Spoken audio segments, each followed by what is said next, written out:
I don't think I've seen a genuinely bad film. Just because I'm able to take stuff from movies and just be like, oh, that was good.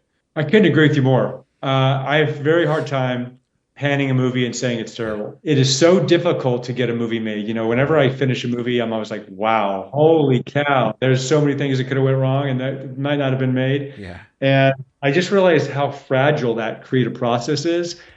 When I see something get made, I'm just like, yeah, I just have respect that they even got it made.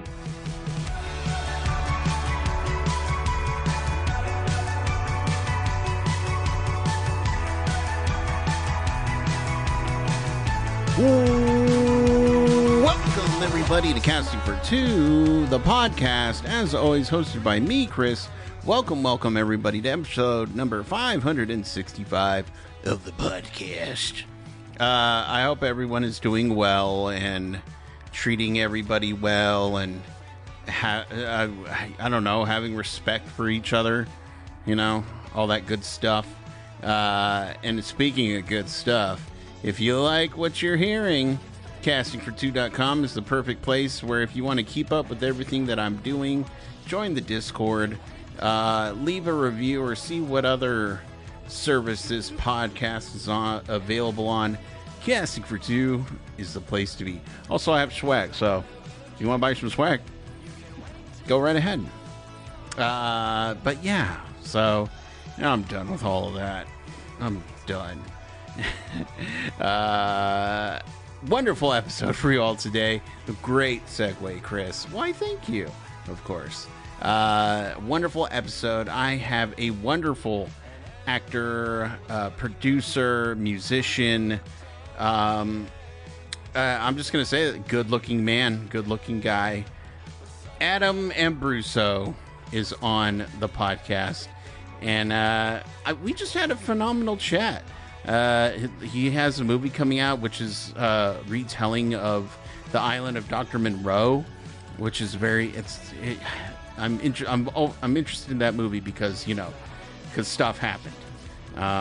But yeah, Adam is just a phenomenal guy, stand-up guy, stand-up individual, and yeah. So let's get into this episode. All right, I'm done. So everybody, sit back, relax, and Adam, take it away. Hello, can you see me? No, but we don't need our cameras on. I can hear you though. Okay, great. I didn't know if you needed a camera or not. Nah. We're doing it old school, and when I mean old school, I mean like 10 years ago. I love it. I Uh, love it. Well, hey, I like to kick it old school as much as possible, so I'm glad we're doing it old school. yeah. I feel like after a while, people call these video podcasts. I'm like, they're just videos. It's just a video. It's a sit down interview. Where's the podcast? I'm feeling like they're trying to make it more than it is. I'm like, no, podcast audio. Let's just leave it at that. you I know, like it. I but like it. I see your point. yeah, You're watching somebody, but they're not really doing anything substantive. right, It's really the audio that we're right. looking for. Yeah, and now if I'm just like, uh, it might be the old person in me being like, back in my day, podcasts were audio only, but I'm just like, it's fine, whatever. Uh, but I welcome it. I oh, mean, listen, all those old radio shows that mm, would captivate the entire nation, yeah, it was good enough for them. So, right. I yes. was speaking of those old. I was talking about Dick Tracy with my dad the other day, and just how I wasn't alive for it, but I was just like, man, that must have been fun. Just kind of getting together around the radio and just listening to those stories, and yeah, like you said, just being captivated by it. And I'm just, something. I guess kind of missed out on it, but that's okay. I'm with you. I think that would have been a cool time. And Dick Tracy, I agree, that would have been super cool. I remember seeing the Dick Tracy movie when I was younger, which Mm, I thought was really awesome. yeah. But yeah, I think, and that whole I know it was like War of the Worlds or something. I can't remember Mm, exactly what the name of it was, but the entire nation thought that we were being captured by aliens based on a radio show. I yeah. think that was just awesome. You can't buy buzz like that anymore. It's just like, No. oh no, we're being attacked, whatever. Because we're Yep, we're so desensitized now. But it's true. It's uh, true. well, Shock value has gotten much more difficult, that's for sure. oh yes, and as you can see, this is a pretty loose podcast where we can talk about anything and everything that we want. Great. But I'm always curious when people catch the bug. In your case, when did you get that acting bug? That's a good, very, very thought-provoking question. I was very young Mm-hmm. when I got interested in TV. Probably not an unusual story. I came from the latchkey, Mm-hmm. call it generation. Mm-hmm. My, my mother was a teen mom. She got pregnant at 17, Mm-hmm. and she raised me by herself for the most part. So she was gone, waitressing and doing her thing to try to, support us. Yeah. And I was at home being raised formatively by TV and radio. Mm. So I was kind of a media raised kid. Yeah. So it wasn't unusual for me to get this unusually strong connection to TV and radio because a lot of my formative, I think, growth moments or emotional moments happened due to a television Mm-hmm. or a radio. I would point at the TV and say, "Hey, I want to do that," Mm-hmm. or "I'd like to do that," because I think this idea of giving that same feeling back to people started to appeal to me at a young age. But my funds were limited, and we were living in the middle of nowhere, Texas, and Bakersfield at one point, California. So the idea of or the ability to do something like that was not even in our realm. And I think she was just would always say something like, "If you want to do that when you get older, you can." So I'd say, God, early as I can remember, 5, 6, maybe. Mm. And you said that your mom was doing everything to provide, and you living at different places. I mean, at least you can. I could see how. Ooh, I'm drawn to that because wherever you're living in these different places, but TV and radio, they're still the same in certain aspects. So it's just like, okay, well, this will never change. My surroundings will, but this is still the same. Yes, yeah, that's a good point. Yeah, we moved every 2 years of my life Mm-hmm. from birth. So you're right. You're sort of grasping for some sort of consistency, a Yeah. common thread, some stability, and I think maybe TV and maybe and music, Mm-hmm. the radio, which I'm also have a very strong connection to, and I've been involved with music since I was young too. I think those are sort of my common threads. Okay. And hearing that you music is something you're passionate about. Do you feel like it informs the other, like the music informs the acting and vice versa?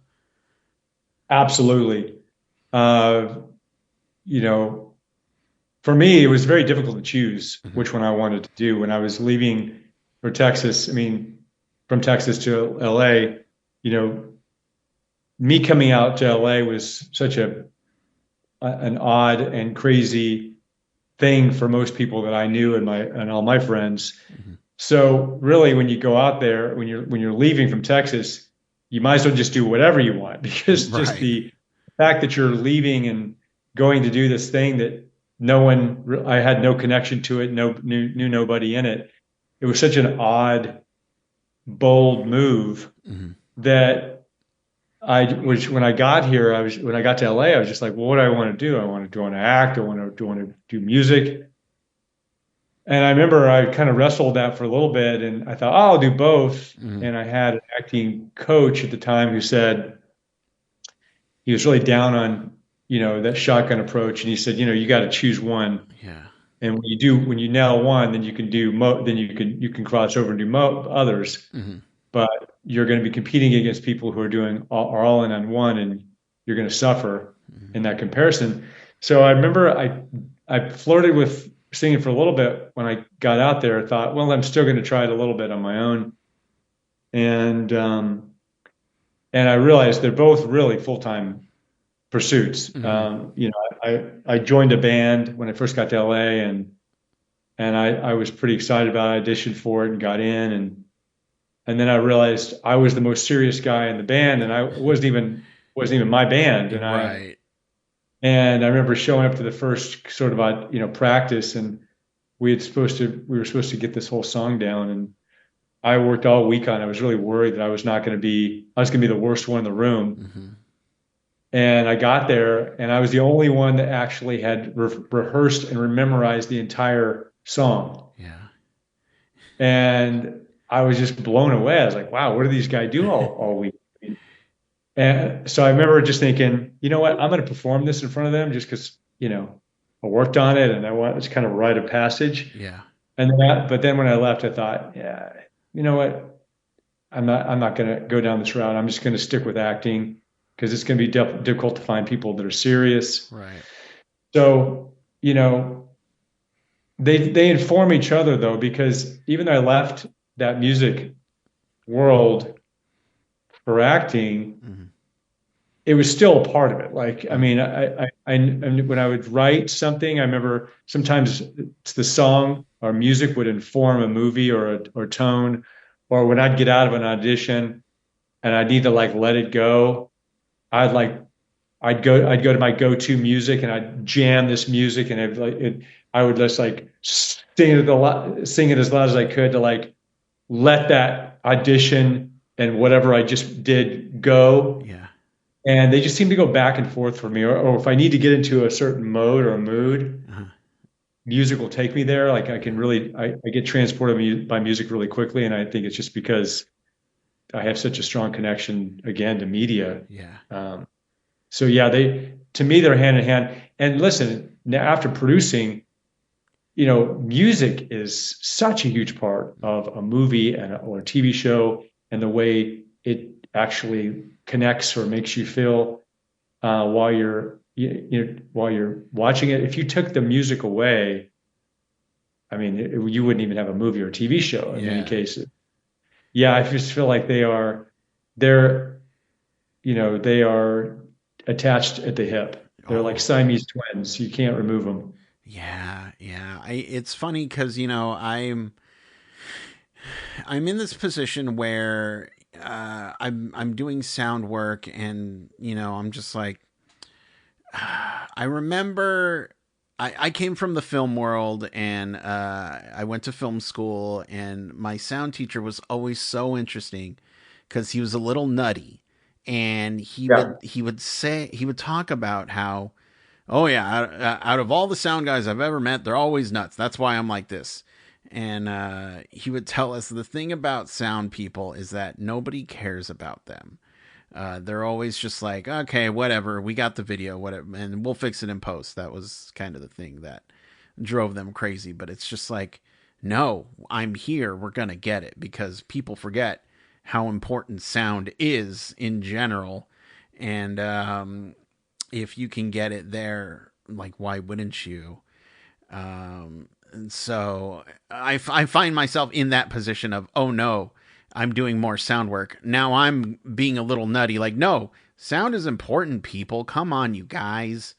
And I'm just like, Well, you know what? In your defense, yeah, I would say people say what you said yeah, that are inexperienced and have never made a TV show or a movie because right.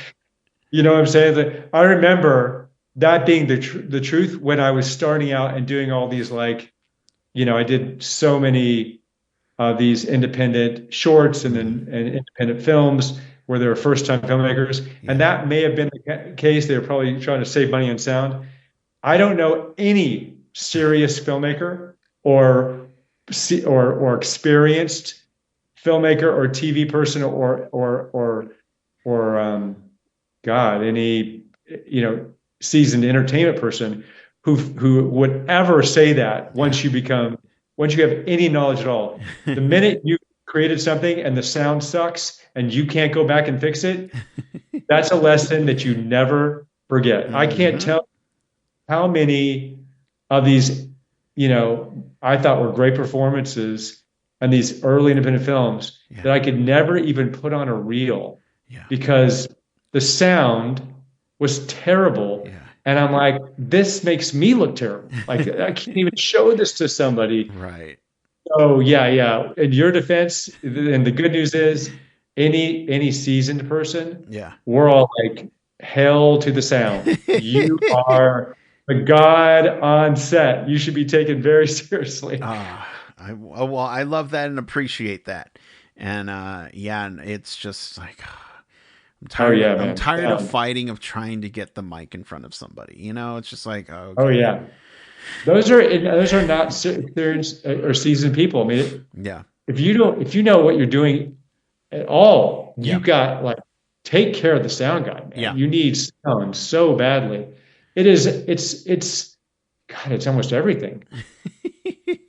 It's almost everything. Yes, and you know what? I'm gonna send this clip around. I'm just gonna You cut that should. out and send it around. You Um, should. I remember I heard this thing with Tom Cruise mm, about Tom, and it was really weird because that's when I didn't really understand the business. mm. And someone said on the set of that movie he did with Nicole Kidman, I can't remember the name of it. It was a kind of film. Either like was it Days of Thunder or Days no, it was bigger. It was some big, Eyes Wide Shut or something. bigger. It was like this. He played like an Irish. I Oh, can't remember.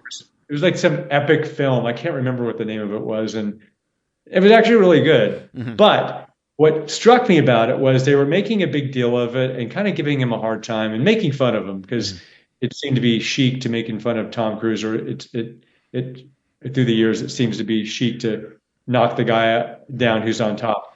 But he had paid a lot of money and hired all these guys to come in and run his voice through like this extra voice sound editing and make it go like an octave lower. And I can't remember what they were doing, but it made his voice sound really good and manly. And I just remember thinking, God, this is weird. This guy's obsessed. Like, what's wrong with this guy? And then when I got in the business, I was like, wow, what a genius. Like this guy really, he had been in the business so long, he understood how important sound and how his voice came out in that film was gonna be, yeah, that he spent extra time and money making a big deal and altering his voice. And I thought, that's this guy just gets it, and yeah. that's why I guess he's doing a $1 trillion film now. He is he just gets it. Right, right. Yeah, he's doing $1 trillion films, and I don't know if this is still going on or if they've filmed it. A movie in space almost. Well, that's the one they're doing. They're doing Okay. Mission Impossible 8, Yeah. and I hope it's going to be an $800 million budget, I guess. Is that what it is? I think. I guess. I think so. Yeah, I 800 million is the budget. And man, if anybody can pull it off, it's Tom Cruise. I mean, yeah. go get him, man. Yeah. Uh, I mean, props, buddy. Props. definitely we'll see. Like That's I'm. one guy I'd love to work with just because I feel like his mindset Yeah. is so incredible. I want to just jump in there with him. Yeah. Yeah. Yeah. It's like, how do you not jump in there with him with all his knowledge and expertise, and just like, if he's doing it, I'm doing it. I don't do my own stunts, but I'll do them for Tom Cruise. I'll do it. Totally. Yeah. Yeah. Let's jump off a building together, Let's buddy. do I'm it. in. You know what? As long as you're filming, I will do it. That's always been my philosophy. If there's a camera, okay, I'm Yeah, doing it. Privately, nah, I don't feel like it. exactly. Put But a camera there, we're in. make me look good, and then whatever happens, happens. So I'm Exactly. fine. Wait, figure if you're next to Tom Cruise, they're Yeah, probably going to be look pretty dang good. So, exactly. Well, and so I wanted to chat with you about a project that you finished filming. You're currently filming the Eyes in the Trees.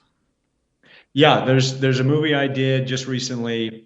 Uh, sorry for the for not being clear about where that was in production, but Yeah. Yeah. No we worries.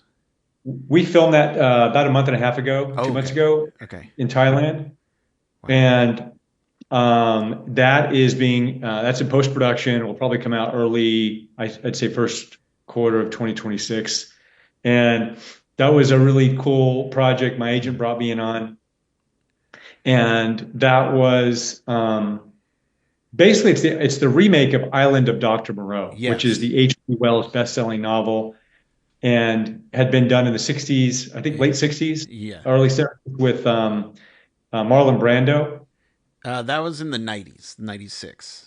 Was that 90s? Okay, I'm Yeah. sorry. Yeah, Then it, there's it an was earlier remade version. earlier, yeah, and then they did it Yeah. again in the night. Which, like, this is why I've seen the movie, I've seen the doc. I'm fascinated with that movie because of how it went. It Yep. wasn't a positive experience. I'll just say that. Right.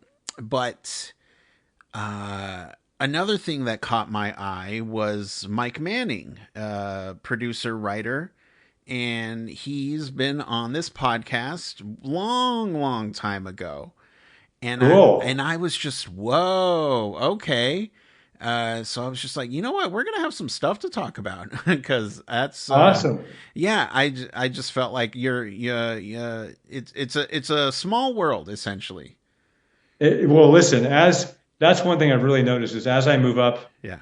the ranks, I guess you could say, or I don't know how you want to say that, but as you kind of weave through the milieu of Hollywood or this entertainment business, it does tend to get smaller. Yeah. People, attrition definitely um, moves in, and you end up starting to work with a lot of the people that are have stayed in and are serious and have um, moved through, I guess, the process of Hollywood. Yeah. And that's interesting that you had Mike on there a while back. This on this interview a while back. That's really cool. When you had him early, since it was way back and early in his career, was he just what stage was he and what was he doing at the time? He was doing web series, like web stuff, but also I thought it was Yeah, funny because he went by Mike C. Manning. I'm like, oh, he dropped the middle initial. Okay. yeah. And no, I was just like, oh, that's because my mind just Mike Manning. Why does that sound so familiar? That's Um, so cool. I love when I you. That must be kind of neat to see people that are in your podcast kind of keep moving through and doing bigger and bigger stuff. That's must be really cool to see. yeah, Um, and I just didn't know he was writing and producing, so that was just kind of like a oh, okay. When did this happen? Which I well, mean, I think that's it. It's an interesting thing when I think when we get in the business, we're all wanting to do everything. We're right? wanting to really, at least the people that are serious, the people that are lifers, that are not just toe dipping, right? Yeah, You're really you're wanting to do these things, but you're not there yet. You really haven't earned a seat at the table, and you probably don't even really want to say it too much because you for fear of just sounding ridiculous, yeah, to people who are already doing it, right? So you just sort of like file that away and go, as soon as I have the ability, I'm going to do this, yeah. you know? And I didn't get to know Mike that well. It's interesting when you get thrown in to those situations. I kind of helped produce on a periphery a little bit with my agent Hmm. to that on that, helped him solve some issues, and I was thrown in mainly as an actor on that, and getting ready for the production, doing a little producing, Hmm. preparing, flying to Thailand, which is a thing in and of itself, and Yeah, then getting back here, you know, and then you get thrown on to these bigger movies. What? Not that it was like enormous, but it's probably a close to a $10 million movie. hmm. You've got hundreds of people on set, and there's chaos when you get to Bangkok, which it's already a chaotic city, Yeah. and you're trying to like immediately meet everybody, and it's really difficult. So Hmm. I met him very briefly and didn't get to know him because he really wasn't someone I needed to be Mm. engaged with for what I was doing. Hmm. But from what I understood, he was doing some soap opera stuff Mm. most recently, and I think that he uh, partnered up with a female that was a little bit a little bit more prominent, probably in the writing space. Mm.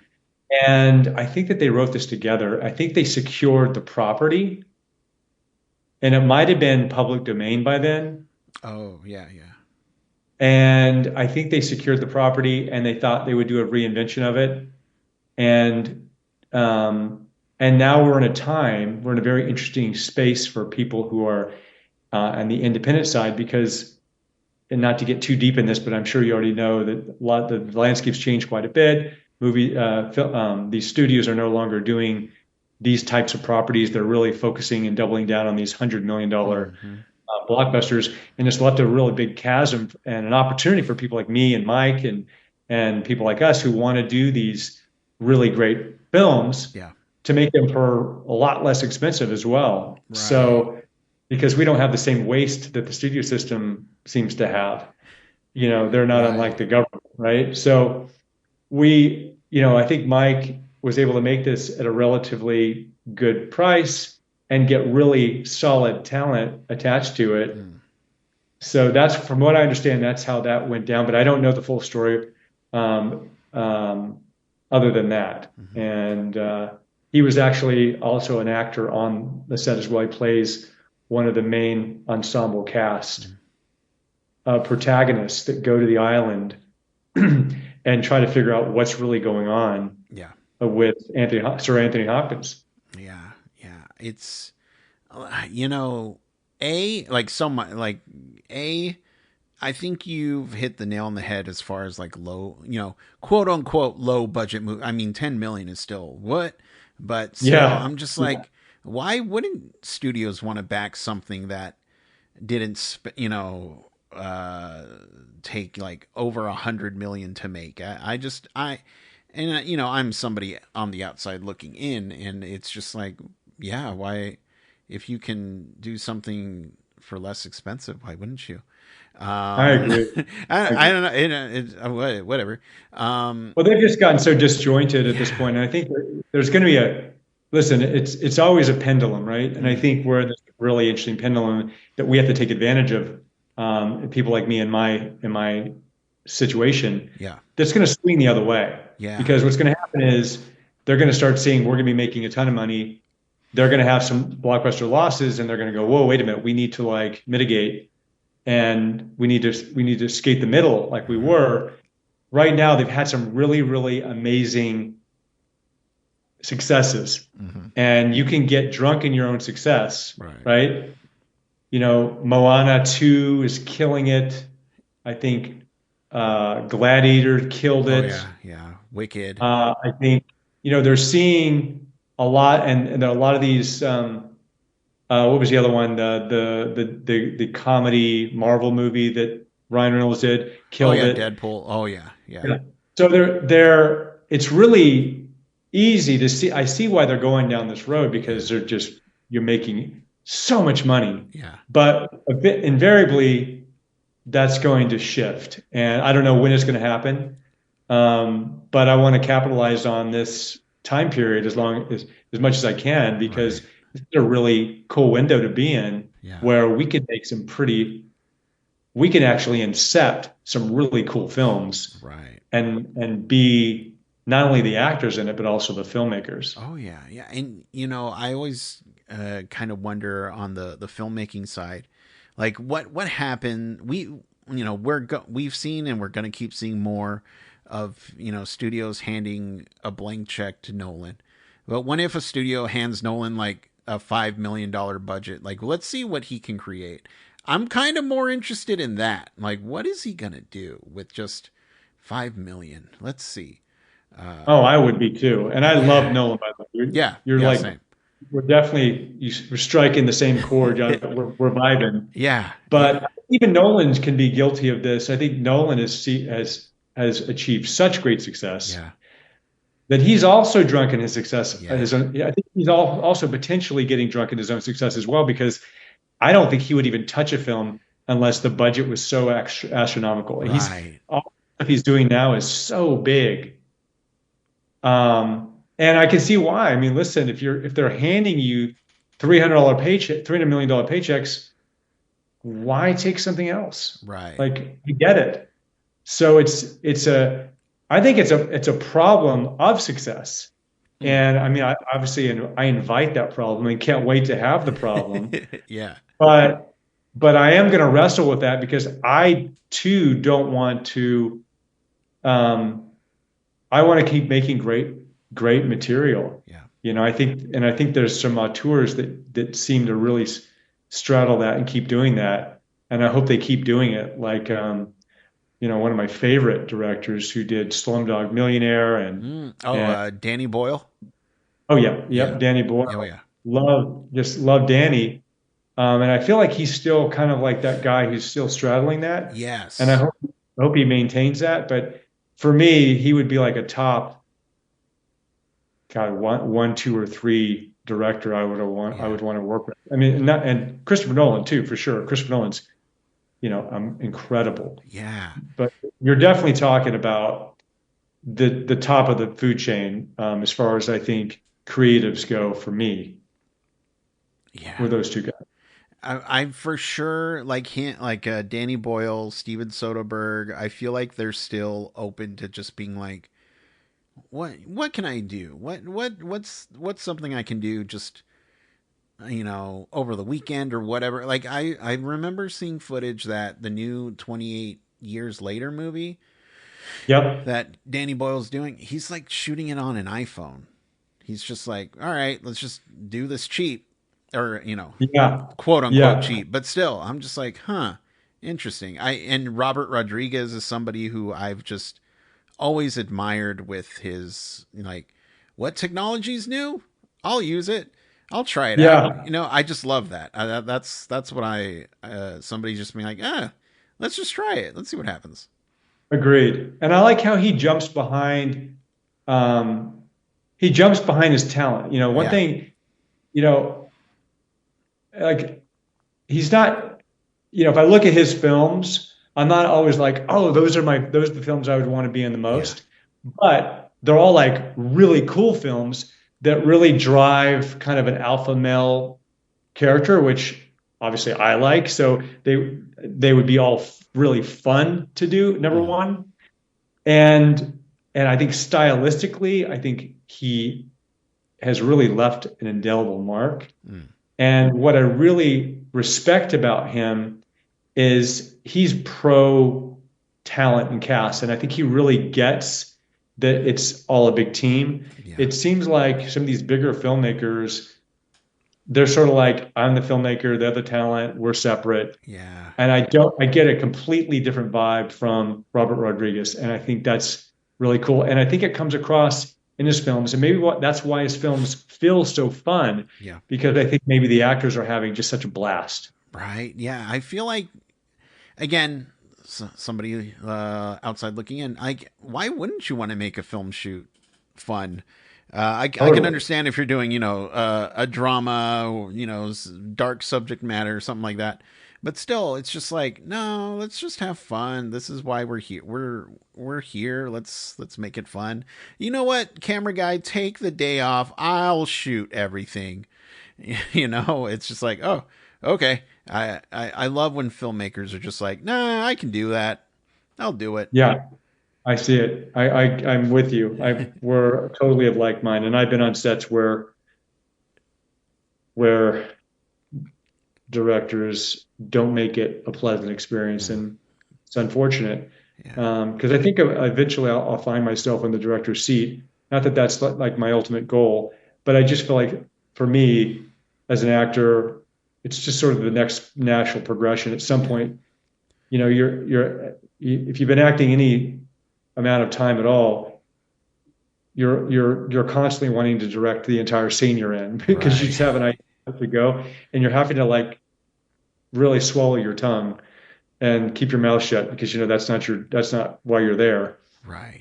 Right. But yeah, I think I'm with you. Like it should be it should be fun, and everybody on the set should have the feeling, hey, we're here to make something great, and let's do it together. Yeah. Yeah. That's kind of, I was telling somebody this the other day. Like, I have a hard time really saying a movie is bad, just because I have that mentality of everybody showed up, from the PAs to the gaffers to the craft services. Like, they didn't want it. Nobody wants to make a bad movie. So if I get something out of it, whether this was a good scene, or ooh, I love that the score that they did, or whatever, and then I'm like, oh, that's a win for me. I don't yeah I've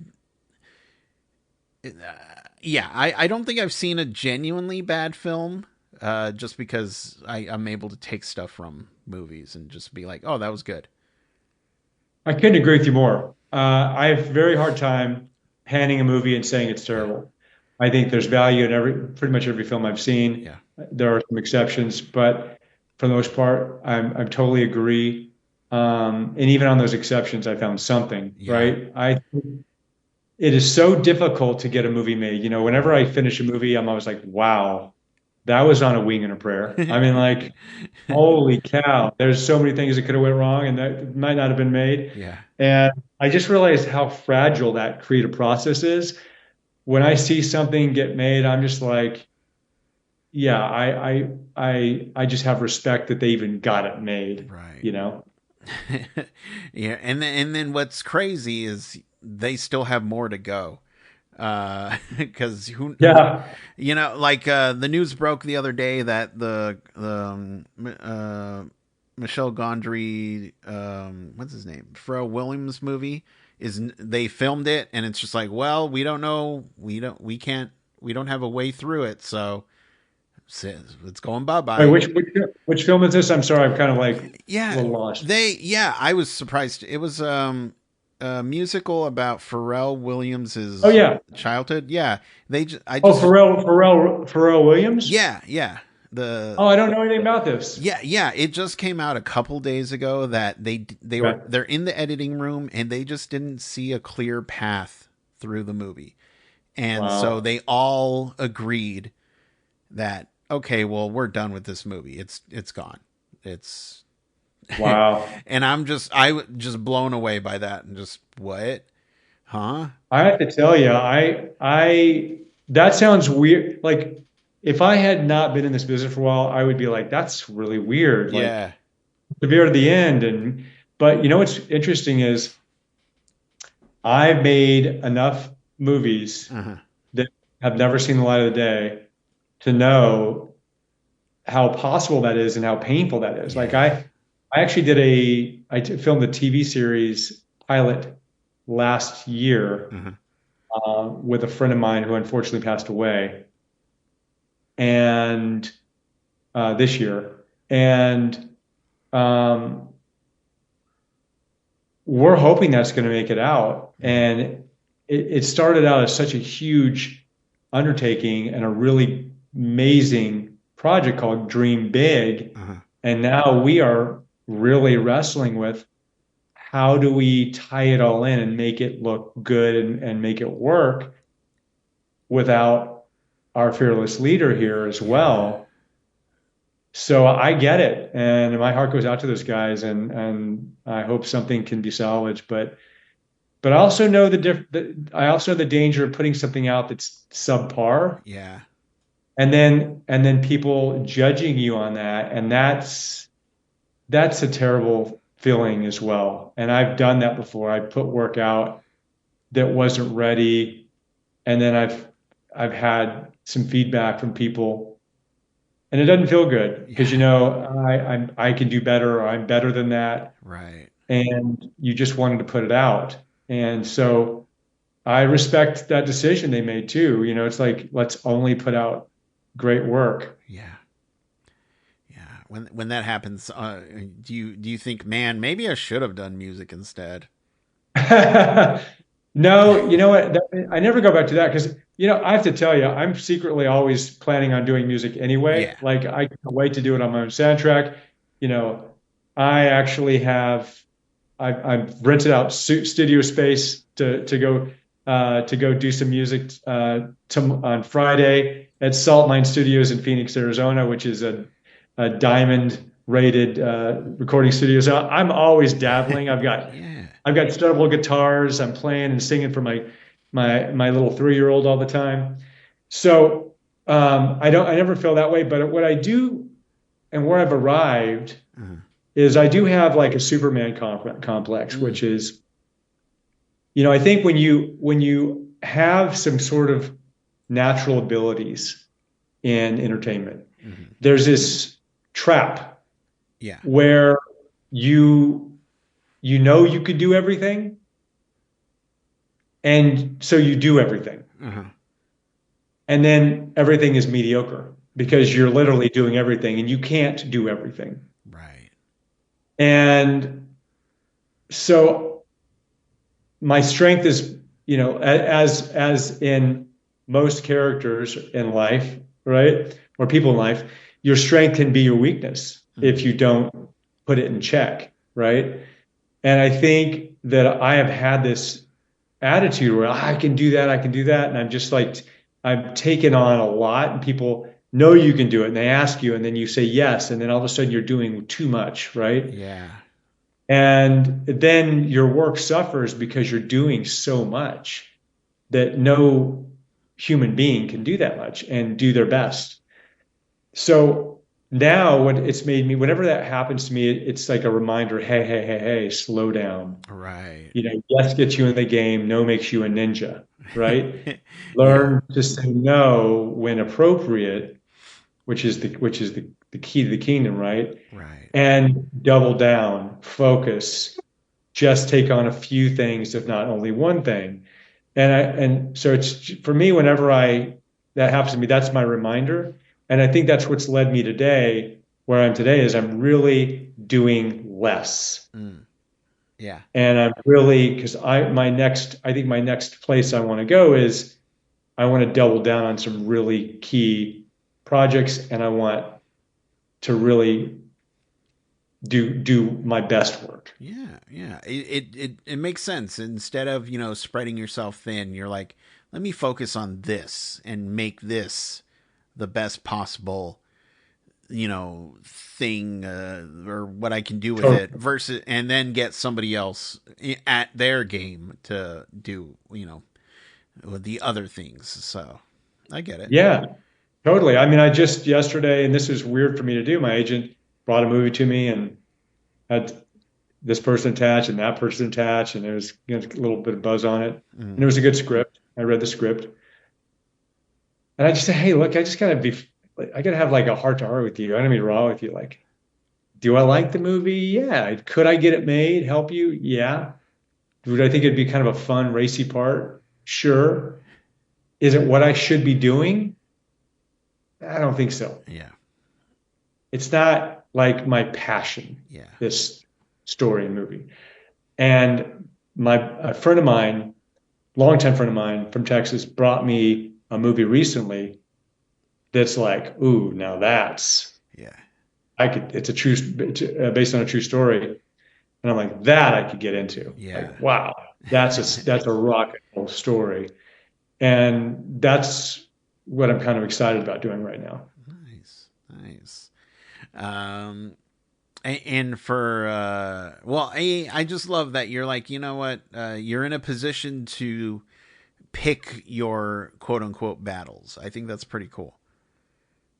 Well, I appreciate it, but I'd say I don't know if I'm in a position to do that.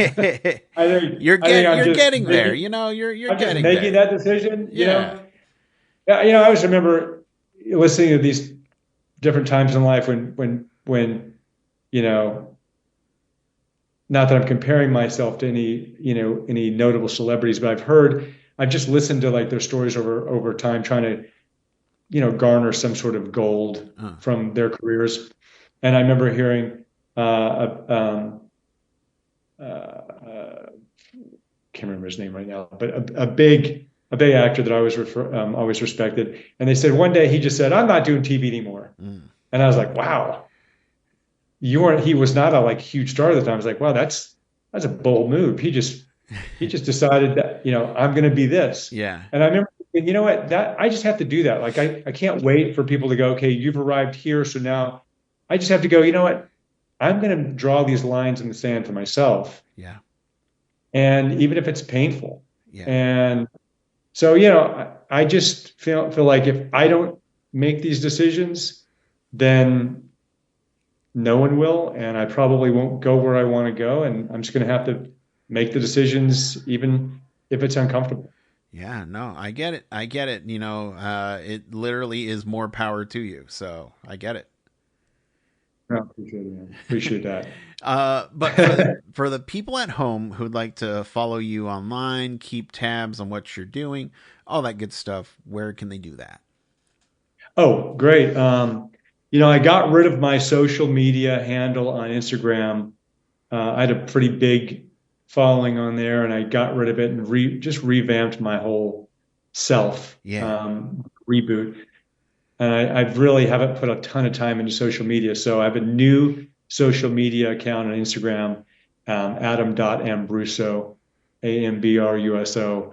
I still have my Twitter, and I've been fairly inactive on Twitter, but I do have my account. And I'm going to probably start re-engaging a little bit on social media now. But I'm putting the focus on doing the work, Mm-hmm. and social media is always a secondary thing for me. Yeah. And I know that'll change because it's like a pendulum, like I said, life is a pendulum. Yeah. And right now I'm heavy on work, and I know that when work starts coming out, I'll probably put a lot more focus on the social media. But I do have Twitter, I do have Facebook, a professional page there under Adam Ambruso, and I do have an Instagram under Adam.Ambruso. I don't have a TikTok Yeah. as of yet, but I know that's a big thing to do, and eventually I probably will consider that. But don't be surprised if you don't see me super active, at least as of right now. And but I will respond because I don't have a lot of followers. So if people do add me, the benefit is, it's not like I've got a million followers. I mean, I think I have 95 followers on Instagram, so I probably will respond and add you back, which is, I think, a benefit. Yeah, no, absolutely, absolutely. And yeah, it's so funny because acting is always, there's so many sides to, well, the film industry in general. It's like, okay, there's the creative side, there's the business side, and then there's the social media side, which I feel like is something like, wait, I gotta focus on what now? I gotta Yeah. I gotta tweet what? What? Yes. No, I don't want to do any of that. I get it. Yeah. I'm just like, all right. Yeah. Okay. I'll show a photo of what I'm eating, whatever. Yes. Yes. Yeah, it's also a skill. I think I'll get better at it. I had a team at the time helping Mm, me, and I don't have that team anymore.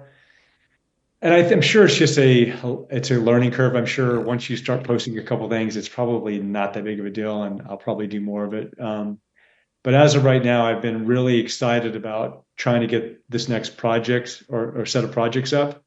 And I mean, I can't even find time to read the rest of the script. So I'm like, until I'm doing things like finishing the script and doing these things that I know I need to do, I feel like I have no business being on social media. Like if Yeah. I'm on social media and I haven't read the script yet, then I'm not serious about what I'm doing. So You know what? That's called priorities, and I like it. I'm all about it. I get it. I if some people can just again apply what they heard, what you just said, into their daily lives, oh, so much work would get done.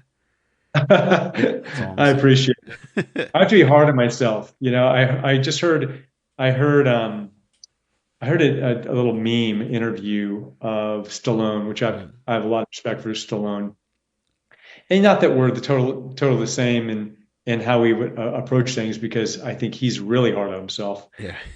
He was talking about how he really just rips himself a new rear end whenever he's not doing what he's supposed to be doing. Yeah. But I do think there's some value there, and to not always placating yourself and telling yourself you're wonderful. I Yeah. think when you're not doing what you need to be doing, I think you got to be your own drill sergeant. Yeah. And drill sergeants aren't always nice. Yeah. And I don't think you would respond if they were, you know? Right, I know when right. I'm really nice to my 3-year-old, he doesn't seem to do what I'm asking him to do. It has to be a generational thing, though, because I see so many of these young people just with this self confidence that I'm just like, where did you get that? You didn't earn that. What, Yeah. like, what? Why? How do you know your self worth and you're 15? That doesn't make any sense. That's things Right. that you have to learn. Yes. You got to be, shoved in the mud, and then you get yourself up, and then you're like, oh, I know who I am. You Yeah. just get hit by life. Like, no, no, you don't have that automatically. That's not fair. I feel like this is the older, bitter person in me once again coming out, just being like, what? Sure. These young Sure. people, I don't know. Well, hey, listen, if you can garner that confidence early on, I think it's brilliant and amazing. And I think a lot of that can come from just what you're born with. Mm. I mean, what you're born into. I see people like, recently I've been, someone that I would be an example of something I think what you're saying, where a sort of premature confidence comes from, would be this singer that's burst on the scene, Benson. Um, Uh, what's his full name? I'm embarrassingly not saying his full name, but he sings a song called "Beautiful," uh-huh. and he's relatively young, and he's really banging it up, right? And he's got I think he has comes off with a natural confidence, and he's very likable. Mm. But one thing I noticed about him, I was listening to his backstory, and he had 4 sisters, and he's a father that's been present since he was young, and he's been like Yeah. sort of like a hero of his.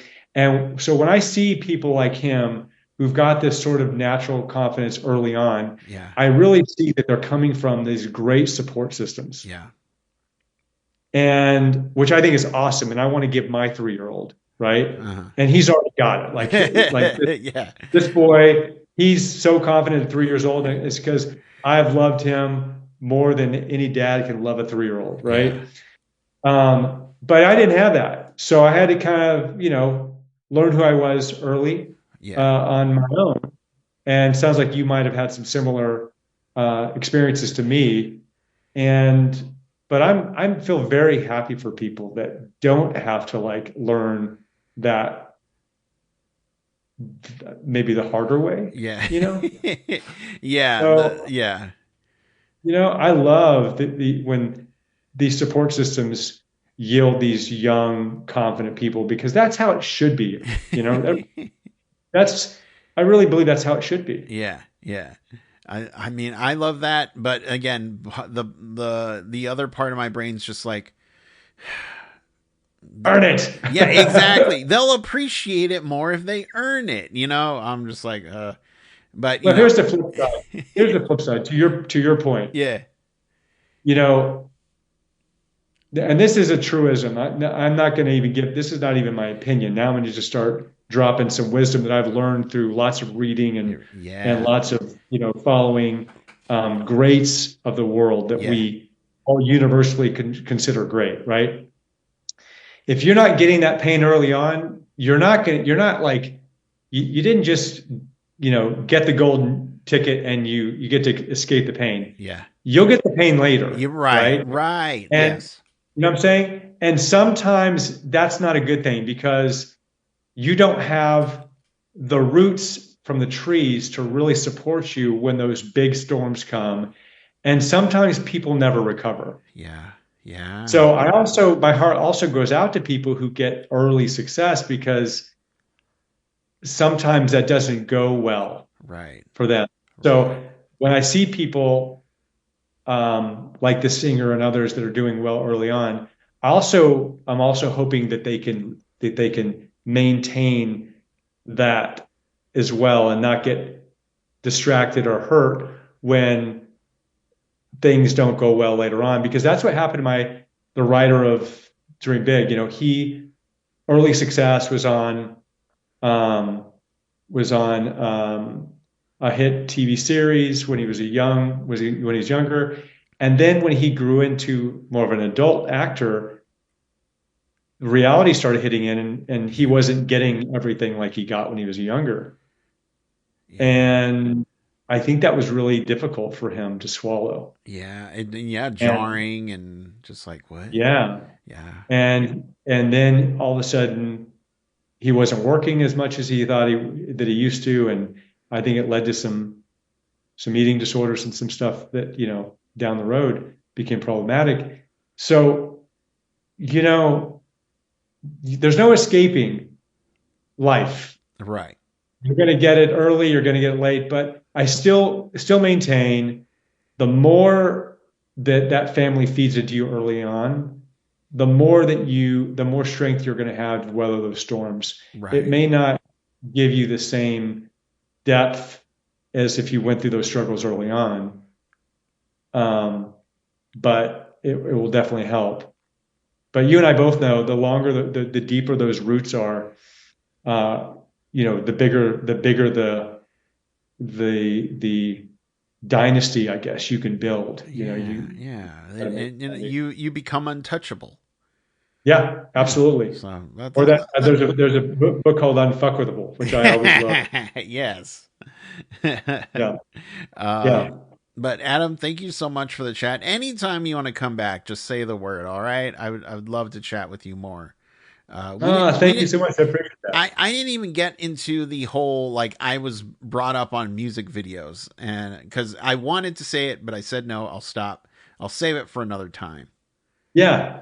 Well, I'd love it. I'd love to go down that pathway with you, and I'd love to come back on. And I've really enjoyed you, and I feel like we have a kind of a lot of like-mindedness going here. So would love to come back on, and appreciate you having me on your podcast, and or whatever we want to call this, and Yeah. and had a blast. Well, I'm glad. I'm glad. But I'll let you go, and you keep staying safe and healthy. All right.